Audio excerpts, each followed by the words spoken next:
তৃণমূল বিজেপির দেওয়াল যুদ্ধ। ভোট ঘোষণার আগেই শুরু হয়ে গেছে দেওয়াল দখল। প্রার্থীর নামের জায়গা ফাঁকা রেখেই চলছে দেওয়াল লেখা। বাঁকুড়ার ওন্দায় দেওয়ালে প্রচার যুদ্ধ। দেওয়ালে কবিতায় বিজেপিকে তোপ তৃণমূলের দেওয়াল লেখায় উন্নয়নের খতিয়ান। প্রচারে হিন্দুত্বের শান বাঁকুড়ার বিজেপি নেতৃত্বের। নরেন্দ্র মোদীর স্লোগানেই ভরসা জেলা বিজেপির। আমরা যতটা না তাড়াতাড়ি আছি, মানুষ তাড়াতাড়ি আছে যে আর যত তাড়াতাড়ি ভোটটা হবে তৃণমূল কংগ্রেসকে পশ্চিমবাংলা থেকে বিসর্জন দেওয়া হবে।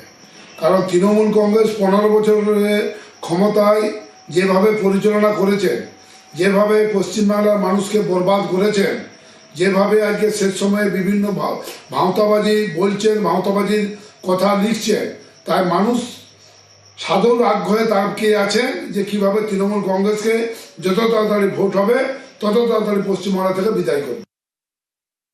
আমরা বিধানসভা 2021-এ হারিয়েছি। তারপর থেকে মানুষের যে ভোগান্তি, মানুষ যে বঞ্চিত হয়েছে, তার জন্য তৃণমূল কংগ্রেস কর্মীরা এবং আমরা সংগঠন থেকে আমরা দায়িত্বই দিয়েছি সমস্ত অঞ্চল সভাপতিকে প্রচারটা করতে হবে দিদির যে 94-96টি প্রকল্প রয়েছে, সেই জন্য আমরা প্রচারটা শুরু করে দিয়েছি।